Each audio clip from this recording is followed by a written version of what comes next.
Amin. Bismillahirrahmanirrahim. Assalamualaikum warahmatullahi wabarakatuh. Alhamdulillah rabbil alamin. Allahumma salli wa sallim wa barik wa karrim wa 'azzim ala sayyidina wa maulana Muhammadin wa ala alihi wa sahbihi ajma'in. Amma ba'du.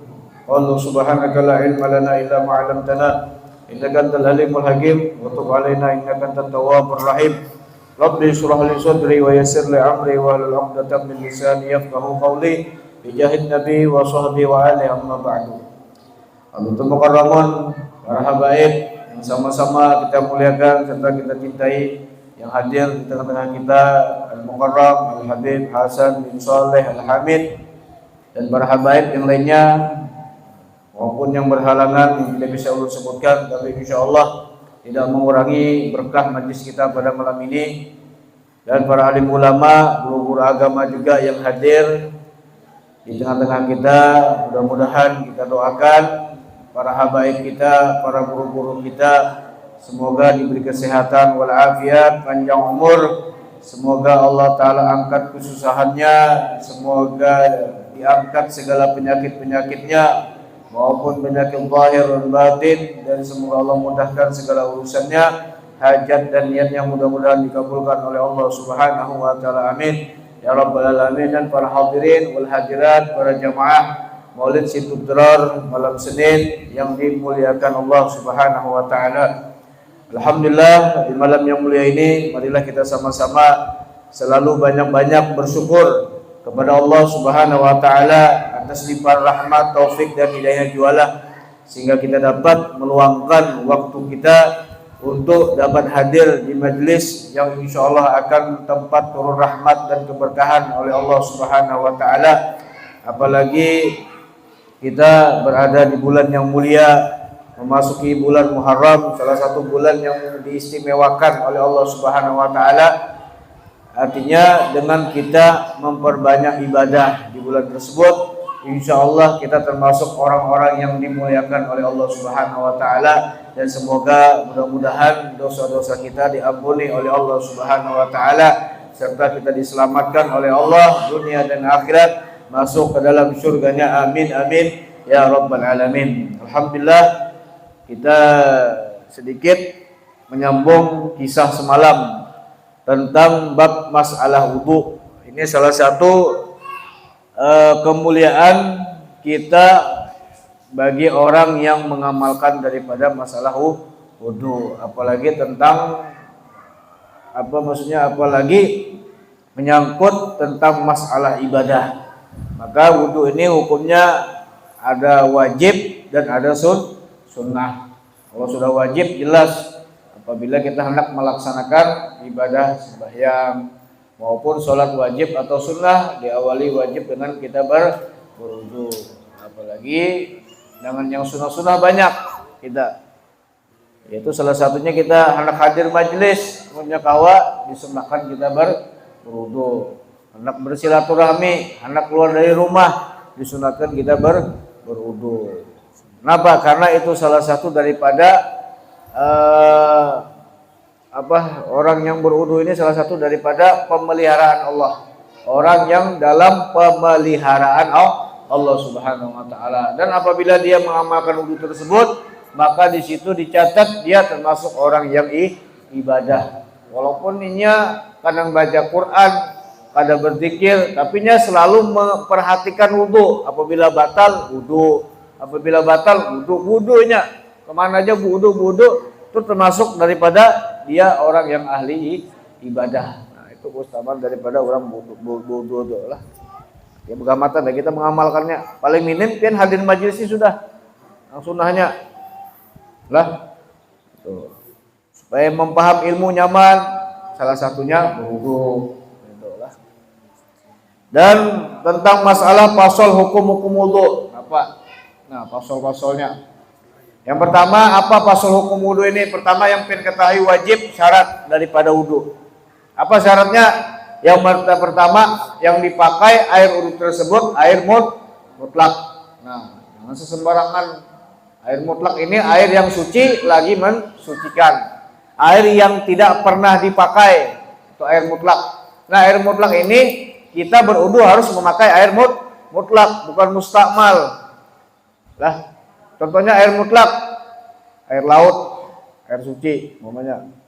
Air mutlak, air sungai, air sumur, apalagi air hujan, air mutlak itu. Nah, jadi air yang umpamanya lebih daripada 2 kulah, jelas lah 2 kulah. 2 kulah ini air yang melebihi dalam tampungan itu daripada 215 liter. Itu artinya 2 kulah kurang lebih. Jadi bola bak di rumah nih atau mukawal langsung ditandun aja bekeran. Jadi karena diragu-ragukan lagi sudah dengan was-wasnya kita berwudu itu nah. Itulah. Atau di bak kamar mandi ganal baknya, itu hitungannya kan sedrum tuh berapa? 200 liter lah sedrum tuh. Nah, jadi bola bak tuh kawa muat 2 drum banyu. Nah, aku campur ke situ karena Bapak. Enak mandi wajib campur selama kada berubah, boleh aja berwudu umpamanya langsung. Nah, kemuha langsung situ, kada bekeran lagi, kada bersibur langsung. Ada Bapak, boleh aja. Nah, karenanya lebih daripada 2 kulah, karena 2 kulah ini berarti airnya mutlak. Malam yataghayyar launuhu wa rihuhu. Nah, selamanya kada berubah warna, bau dan rasa. Aman aja berarti. Lah. Itu air mutlak, air wudu yang dipakai. Nanti wajib sama mutlak juga yang dipakai syaratnya. Kan banyu yang bakas dipakai banyu di ember, pakai wudu, kada tahu kita kemurnian kesucian banyu ini tadi nah dinamakan banyu mutlak kah atau banyu mustakmal bang dipakai kah umpamanya. Nah itu lah air wudu mutlak. Jadi menggawa tuh langsung nang di keran. Dan yang kedua atau air yang dianggap sebagai air mutlak. Ya sudah tadi. Air mutlak itu air suci mensucikan. Yang dianggap air mutlak air apa? Ya airnya ke sungai, air laut. Walaupun masin, ya suci sudah. Karena sudah alam. Yang kedua orang Islam. Nah, wudu itu lah. Apabila ini Islam, wajib wudu berarti. Jadi dalam keadaan Islam, tiba-tiba keluar dari agama, batal wudunya. Jadi orang yang berlaku orang berwudu ini hanya orang Islam, orang beriman. Kalau orang kafir kan ada hukum wudu tuh, hukum suruh wudu kan ada. Lah, hanya orang Islam aja. Lah. Gitu. Dan sudah dapat memahami atau inya mumayyiz. Jadi syarat orang anak wudu ini harus mau mumayyiz. Munang hadir ini ketuhaan sudah kalau mumayyiz ini. Mumayyiz ini bisa membedakan antara yang mana yang baik, yang mana yang buruk. Mumayyiz ini inya bisa makan seorang, mandi seorang, behera seorang. Itu mumayyiz sudah tahu dah mandiri. Nah, itu mumayyiz. Nah, itu syaratnya ini masih kekanakan umur yang 2 tahun, 3 tahun, karena tahu apa-apa lagi. Nah, itu kan usah diwudu, sudah wudunya belum mumayyiz lagi. Dimemeni aja banyu kena, dibuang aja banyu, bercampur disuruh wudu malah bercampurnya mandi di bak situ. Nanya karena tahu tadi tentang wudu. Nah, itu kada apa. Jadi harus mumayyiz, memahami daripada yang mana yang baik, yang mana yang buruk. Yang selanjutnya syarat daripada wudu menyadari atau mengetahui kedudukan fardu wudu. Nah, ini wajib kita. Maksudnya kita tuh dituntut belajar masalah bab wudu. Jangan hanya melihat aja basuh muka oke itu. Melihat orang basuh tangan kayak itu. Gawe juga umpat, tapi kada tahu yang mana yang rukun, yang mana yang sunnah, yang mana batas wajib dibasuh. Kita tahu, cuma umpat kambing tumbur aja. Nah, berarti ini kada sah wudunya. Walaupun inya sama gawiannya, karena inya kada pernah belajar, nuntut, maka kada sah wudu tadi. Ini beratnya kita nih suruh belajar lah. Nah, menyadari, mengetahui kedudukan fardu wudu. Ayo, berarti tahu, di rukunnya tahu yang mana yang wajib, batasnya. Yang mana sunnahnya, yang mana makruhnya, yang mana pembatal wudunya. Harus kita pahami bujur-bujur tentang masalah wudu ini tadi. Itu syarat. Jadi kalau kada mencukupi syarat, kada diterima. Sama pian halnya tidak. Itu hukum di dunia aja atau ibaratnya banyak kada diterima, untuk kada mencukupi syarat ya lah. Cuma ada jalan kalau terima coli nang. Nah itu di dunia menghukum aturan agama karena kawan yang besok-besokokan lagi kata kawan. Punya kada sah, ya kada sah sudah. Itulah. Itu menyadari atau mengetahui kedudukan fardu wudu dan tidak menyangka atau menganggap bahwa salah satu fardu wudu sebagian daripada sesuatu yang sunnah. Nah ini juga jangan kita mengatakan atau mengiktikadkan bahwasanya di antara rukun itu di antara rukun itu ada yang sunnah. Paham lah Bian? Contohnya kita wudu. Rukun wudu ada berapa? Ada 6. Niat, basuh muka, basuh ke tangan, basuh kepala, yalah, basuh batis, keenam tertib, wajib. Nah, kita berwudu ini tadi membasuh niat wajib, membasuh muka wajib. Pian memadahkan membasuh tangan ini sunnah. Padahal wajib. Nah ini kada sah wudunya. Wudu aja. Basuh tangan ini sunnah aja hukumnya. Yang wajib itu aja muha, kepala, lawan batis saja, lawan niat. Tangan sunnah aja jar. Atau sebaliknya yang dipadakannya membasuh kepala sunnah. Pokoknya sunnah aja. Tapi tetap ini membasuh. Tapi ini mengiktikadkan mengatakan bahwasanya membasuh kepala sunnah. Nah ini kada sah wudunya. Walaupunnya bujur gawiannya. Nah, ini tadi. Kenapa? Karena iktikad mengatakan yang wajib itu dipadakan sunnah. Beda halnya kalau sunnah pian padahkan wajib itu kada apa-apa. Sama hal sembahyang juga sama. Fatihah padahkannya sunnah. Pokoknya tadi. Kada sah walaupun yang baca Fatihah. Nah itu kenapa? Karena mengatakan yang wajib ini hukumnya sunnah. Makanya selalu kita mengetahuinya harus dengan kita belajar. Beda halnya tadi. Yang sunnah dipadahkannya wajib, diiktikadkannya wajib. Contohnya dalam sembahyang. Baca surah itu sunnah. Tapi nya pada wajib. Salah. Kada apa-apa. Kada apa-apa. Nah, yang penting jangan sampai yang wajib itu dipadahkan hukumnya sunnah. Kayak apa? Supaya kita menghindari. Salah satu dengan belajar atau mengetahui daripada syarat dan rukun. Inilah. Jadi yang sampai. Dan tidak ada penghalang ataupun kendala dan tidak ada yang dapat mengubah air itu meresap ke dalam anggota tubuh. Misalnya kotoran di bawah kuku. Nanti biasanya orang yang di bawah kuku ini nang orang begawi nang di bengkel-bengkel tuh nang hipak oleh hilang sampai ke kuku ini lah. Sampai ke awak kena oli umpamanya sampai kuku hitam. Tahu lagi sudah. Nah, jadi wudu itu kada meresap, kada sampai masuk ke dalam kuku ini tadi gara-gara tuh ditumpuki oli tanah. Ini kada sah. Maksudnya itu apa? Jangan sampai air tadi masuk ke dalam anggota yang wajib dibasuh itu kada kena walaupun sedikit. Jadi harus bujur-bujur tuh. Dari wajah, tangan, batis, kepala, rambut, tadi rambut lah. Harus kena semua. Jangan sampai ada sela-sela sedikit yang kada masuk. Contohnya tadi dalam kuku. Perhatikan. Atau nih biasanya juga minta maaf. Biasanya kita ini kan pakai minyak harum, parfum, minyak harum. Hibak minyak harum. Habis setengah botol tuh di awak, umpamanya di tangan. Tiba-tiba batal, hendak wudu.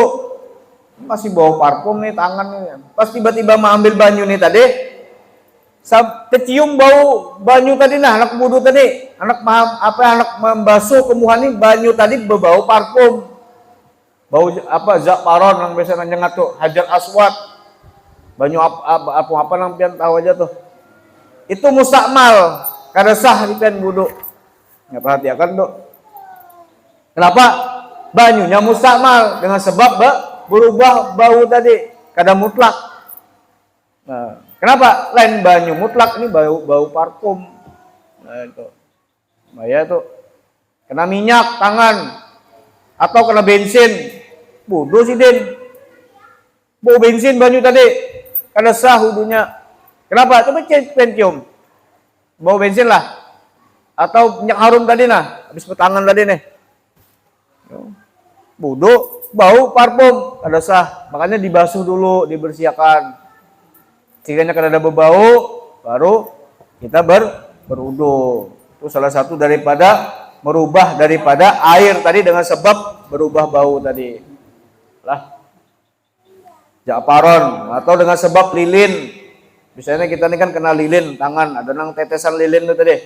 Atau kena tetesan plastik atau umpamanya kena apa sisik iwak. Nah, itu kan kadang meresap tuh ke dalam. Yalah, apalagi lilin nempel di tangan tadi lilin itu nah. Nah, sisik iwak tempel sini, dan basuh dalam nih di dalam kena sisik nih kada masuk banyu tadi. Nah, itu salah satu daripada penghalang daripada masuknya air ke tempat yang wajib dibasuh. Dibersihkan dulu. Nah, jangan hanya basah-basah. Yang penting berbasuh dulu jar.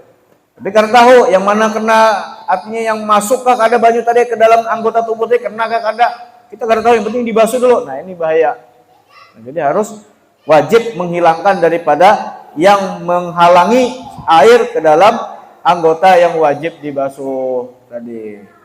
Air pun dapat mengalir dan meresap. Nah, itulah. Masih tersedia waktu bagi orang yang selalu berhadas. Contoh orang yang selalu mengeluarkan air kencing atau perempuan yang beristihadah. Ini maksudnya bagi laki-laki, syarat orang anak wudu, laki-laki, biasanya laki-laki ini kan kita ada sebagian orang tuh bahasa kita apa orang salisil baul. Yalah, salisil baul ini orang yang sering berkamih, karena keluar lagi kaminya, kada tiis berkamihnya. Karena sumat keluar lagi. Nah, ini syarat ini anak wudu ini karena dulu di saat apa? Di saat hajan hendak masuk barunya wudu. Nah, contohnya ulunnya zuhur umpamanya jam 12. Anggaplah jam 12 zuhur masuk sudah. Jam 12 kurang 15 ulun ini berkamih. Anak tulak ke masjid berjamaah sembahyang. Berkamih, beristinja sudah bersih, tiba-tiba keluar dari WC 5 menit keluar lagi kami tadi. Yalah. Nah, najis kada? Batal kada? Batal. Yalah, karena sebab keluar tadi. Batalnya wudu. Pokoknya wudu tadi lah keluar kami tadi batal. Keluar. Basuh. Najis sudah tadi kan diganti pulang. Wudu tiba-tiba keluar lagi. Batal lah. Batal. Keluar terus umat. Nah, ini orang ini jangan wudu dulu. Apabila wudu pas orang ajan anak masuk sembahyang. Tapi kayak apa supaya ini menjaga tadi supaya anak bersih daripadanya kada keluar tadi pakai bolang. Pakai kapas. Nah, kepalanya tuh dibolangi. Nah, ditutup lawan kapas. Nah, walaupun keluar kada apa-apa lagi sudah. Cuma hanya harus wajib 1 kali fardu aja, mengesunnah kada apa-apa beberapa kali. Karena mbah sembahyang zuhur kada kawal lagi wudunya zuhur tadi dipakai zuhur asar kada bawa. Karena 1 kali rukun aja dipakai itu, diganti pulang tuh tadi. Nama kapas ini tadi nah. Sama jauh bebinian. Bebinian ini istihadah. Istihadah ini bukan darah haid, bukan darah nipas. Tapi istihadah ini maksudnya darah penyakit yang biasanya keluar setelah lewat daripada batas haid, nah itu tetap wajib sembahyangnya. Nanti perhatikan, bebina ini khususnya memperhatikan, membedakan mana darah haid, darah istihadah dengan darah nifas. Lah, nah istihadah ini tetap wajib sembahyang. Lah, jadi kalau batas perempuan haid itu kan sudah dipadakan dalam kitab tuh 15 hari, 15 malam paling lawas. Amun lewat sampai 17 hari, mustahilnya itu istihadah. Ah, jangan boleh atau 20 harinya haid dada sejarah dalam menu kedada tadi sudah diatur ulama itu sudah 14 artinya paling lawas 14 hari 14 malam ya 15 hari 15 malam. Nah itu jadi kan jangan hakun dibunguli bebinian kena. Wah ini sadang dading dan 15 malam nih menghadang ada kayak masih halangan kan dada dustainya.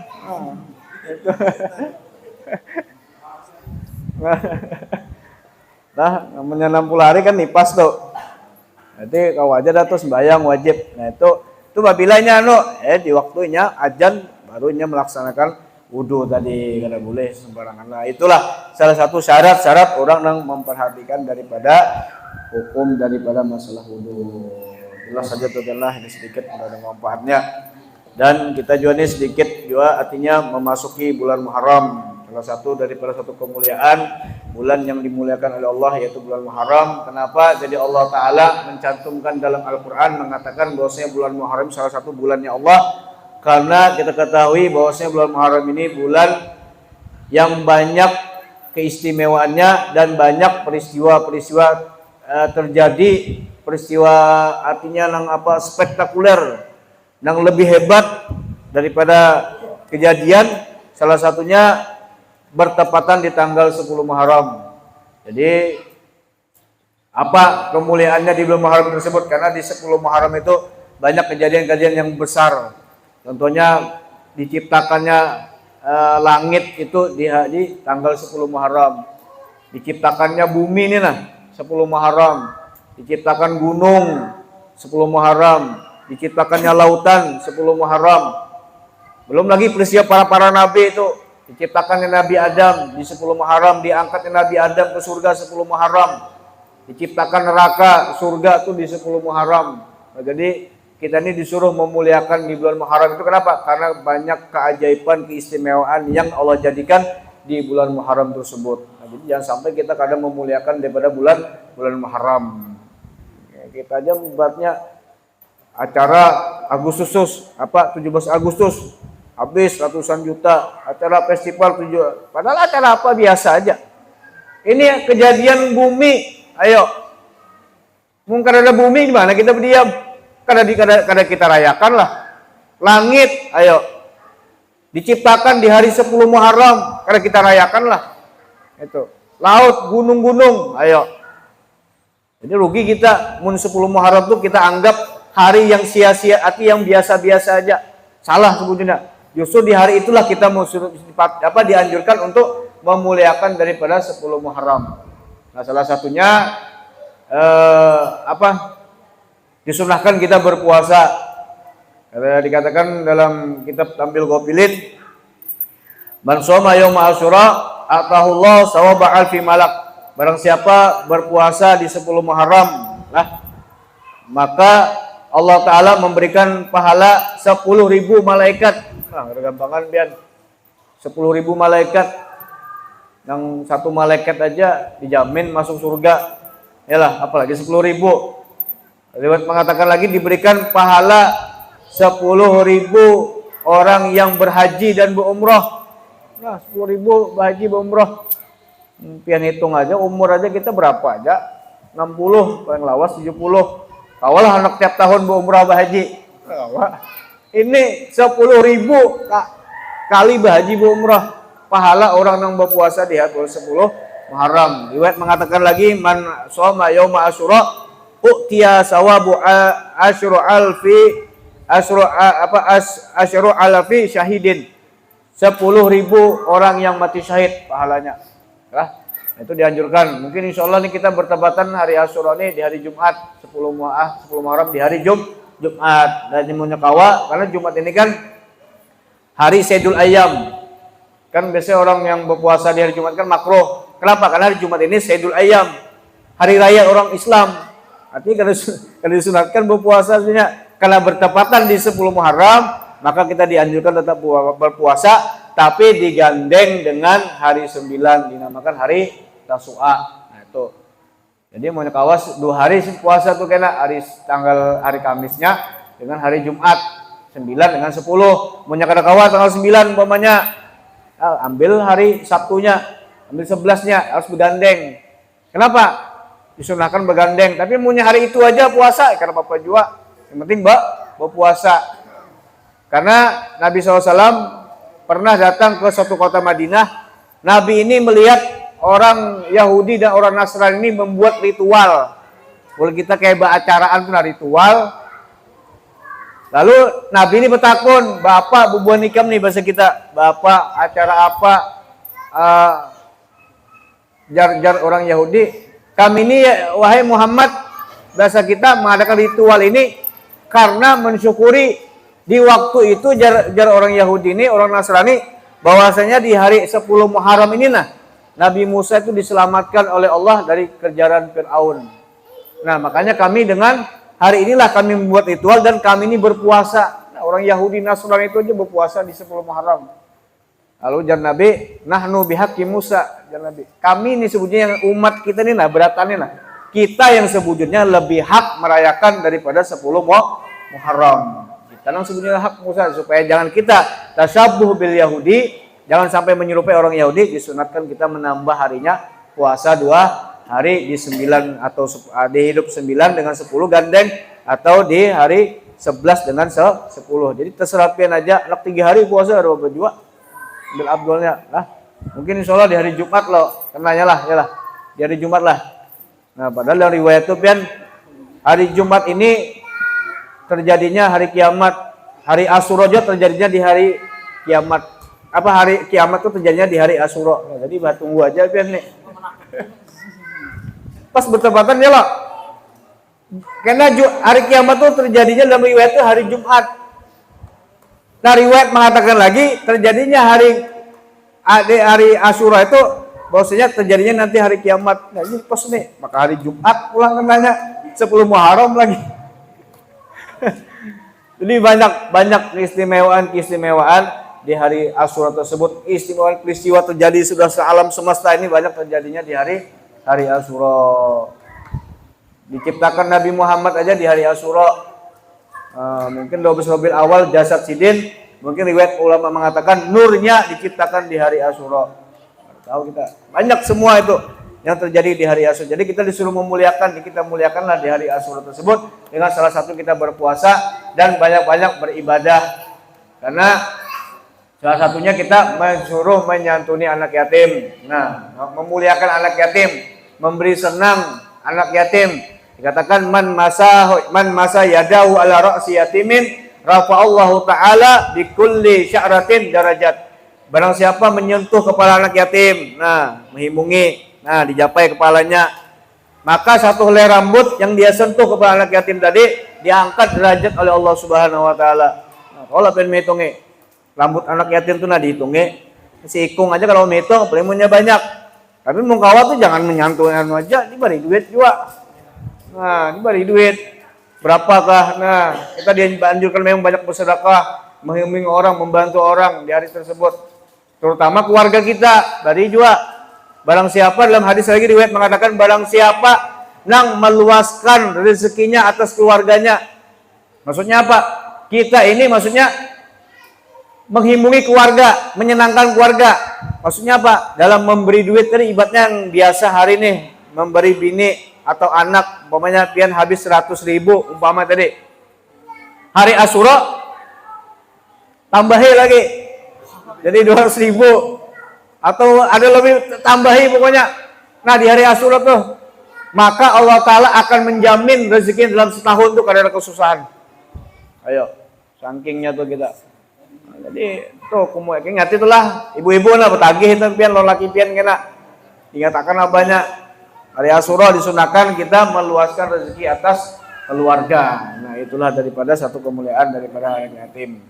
Jadi kami juga madakan nih hari Jumat kena. Artinya mun pian pinang alih mencari anak yatim, datang aja ke sini.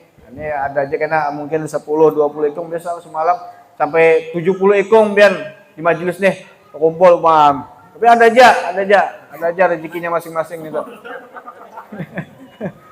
Yang mudah punya kiamat, alhamdulillah. Kada kiamat juga, alhamdulillah sudah. Yang penting kita dalam keadaan ibadah tuh, enaknya kita tuh mati akhir hidup kita dalam keadaan ibadah. Nah, mudah-mudahan kita selamat dan neraka Allah dan husnul khatimah berapaan. Nah, itu aja sedikit. Mudah-mudahan ada manfaatnya, ada berkahnya. Semoga Allah Ta'ala memuliakan kita khususnya di bulan Muharram.